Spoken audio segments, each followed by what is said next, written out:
Welcome back! So I've got 3 pieces of art here to critique. Let's get started.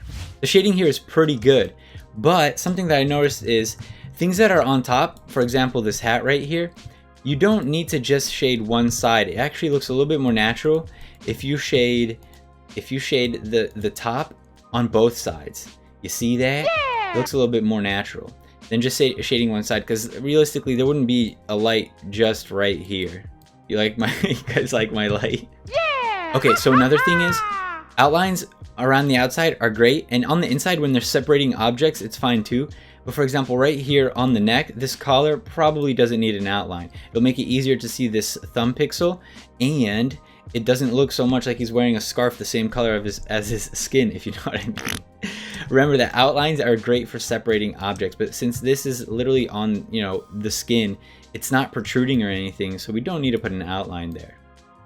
It looks like your shading's off a little bit here. It doesn't need to go so far in there. And over here you probably would want a little bit more here.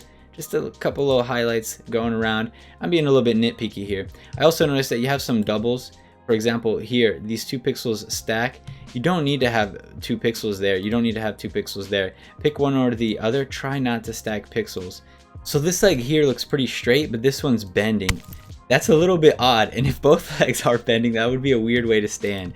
So I would actually get rid of the bend that you have in this leg. I'm doing it really quick here, but you get the idea. I would probably remove so much bending, and if this leg is bending, I wouldn't draw this leg the same way. The thickness of your legs drastically changes in different areas. Just try to keep it the same thickness all around. That still looks kind of funny. Let me adjust this. I think it's okay to put the legs closer here. You really don't need to have a character have their legs really far apart unless they're doing an action pose. Also, I don't really think you need to make shading messy on purpose. I'm cleaning up the shading you have on the pants here a little bit. Whenever you're shading, don't just sprinkle, you know, pixels around. It will look like the fabric is wrinkly or whatever, but that's an unnecessary detail, especially when you're doing pixel art. Really be picky about what you shade. So a couple of quick things that I noticed. It's not really even pixel art. I don't think the jacket would be flapping out quite that much. I would probably decrease the, you know, these flaps here, and the character's head. It looks like it's a little bit far back. I would move it over. I'm gonna move it over, and then I'm gonna make it a little bit rounder. And I think that looks a little bit more natural. And what I like to do often is just have the chin outlined, but not really outline the entire head, especially if the character is looking sideways. From the side you'd be able to see the neck connecting to the head, so you don't need to put an outline if the character is looking to the side. From the side. Also here under the chin there shouldn't be a highlight. I get that you're trying to highlight the side of the neck, but under the chin you would actually have a shadow. Always put a shadow under the neck. I'm just gonna put this around here in a couple of other places. There we go, a little bit in the corner in the hat here. Alright, I think we can move on to the next piece of art. Wow, this one has some great isometric art, but I think your problem is colors. That's the only thing that really bothers me here. I see this done often where on the ground for wood, people put really dark outlines, and I wouldn't do this. So I'm just gonna fill this, oh, that was not a good color. I'm gonna fill this in and make it darker, but not as dark as it was before. You guys see that? Let me do, let me turn off contiguous, that way it'll change it everywhere in the composition. So now the floor looks a lot more like one thing, because if you do very high contrast in pixel art, it starts to look like you're really emphasizing the separation of objects, or you're doing some kind of thing with perspective. So don't get too carried away with the contrast. I'm one of the developers working on Dwarve. It's a tower defense dungeon crawler RPG. You can wishlist it on Steam now, and please do. If you watch my furniture video, you can tell that I like to add highlights instead of outlines near some of the edges. So for example, here where the toaster is, you have doubles here too. So these right here, they're all doubles, and you don't need these pixels. If you feel like there need to be pixels there, use some kind of in-between color like this, so you do some anti-aliasing. But what I prefer to do is I prefer to add a highlight.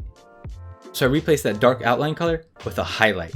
and it really makes some objects look nice. You can do the same thing with the countertop up here. This color right here could be a highlight, but I'm not so sure it's necessary. I'll do it real quick just to see what it looks like.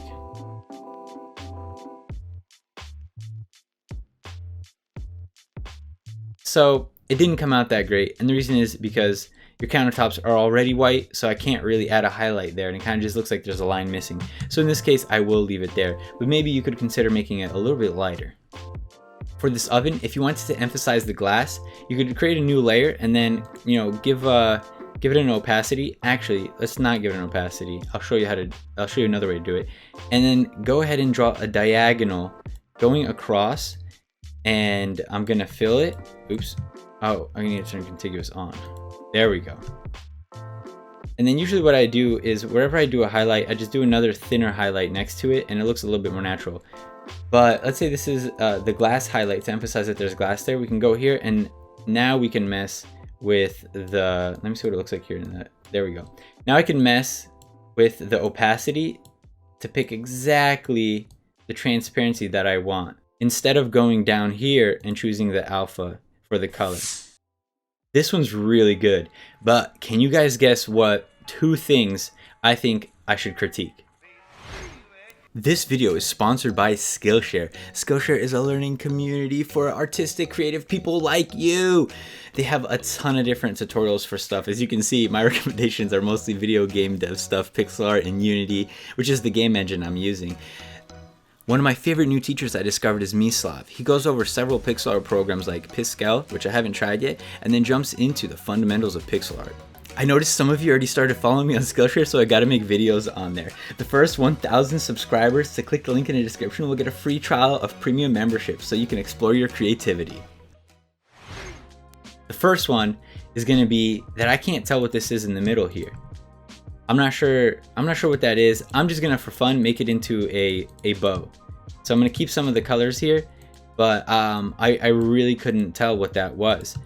So don't try adding too much detail, because sometimes it's too difficult to understand what it is that you're trying to portray. All right, there we go. That was the first thing. I love how the outline gets lighter near the top. So of course, I gotta compliment you on that. The thing though that I think I should critique is your shading. It's in the right spot, but the thing that you could improve on is the contrast. When you're this close doing pixel art, it's always very easy to see the gradients, to see the shading. But when you look at it from far away, it almost looks like one color. A quick way that you can edit the contrast, especially if you're using Aseprite, there's a link in the description below, is to go to Adjustments and then go to Hue and Saturation or Brightness and Contrast. So let's go ahead and go to Brightness and Contrast, and here we're going to increase contrast. Doesn't look like increasing contrast fixed that problem. That's okay though, because what you can do is, if you go to your paint bucket tool, which by the way you should have shortcuts set up so you can quickly pick them, we can go there, and then let's say we wanted this color to be darker. Actually, I'm going to start with this one. I'm just going to go to a darker color, and then I'm going to turn off contiguous, and it will fill it everywhere in the composition. Boom! All of a sudden, look at the thumbnail. I mean the preview. You can see there's a much bigger contrast. I might have overdone it, so let me go just a little bit darker. And we can really see now that it's bringing out the contrast. And I'm going to make this color a little bit darker as well. Because this snout sticks out on the bear, I would definitely give it an outline. You don't have to use the color black, but I would do something like this to give it an outline. And for the bow, maybe we don't need to have such a dark outline. Let me pick something in between. Maybe something like this. The reason I don't want to do a very dark outline for the bow is because if you have 2 dark colors next to each other, even if it's like blue and brown, they start to almost look like the same line. And then it's harder to differentiate the object using color. If you want to be in next month's pixel art critique, follow and DM me on Twitter. Send me the actual pixel size of the image so that way I can edit it. Don't send it to me big and blown up, and also make sure it's a PNG. I check my mentions, so make sure to tag me because I love seeing what you guys draw, and if it's really cool, I'm gonna retweet it. Don't forget, I have a free art asset pack on Itch, and you can follow me so you know when I update it. Link in the description. I gotta get back to working on Dwarf. I'll see you guys next week. Dev Life!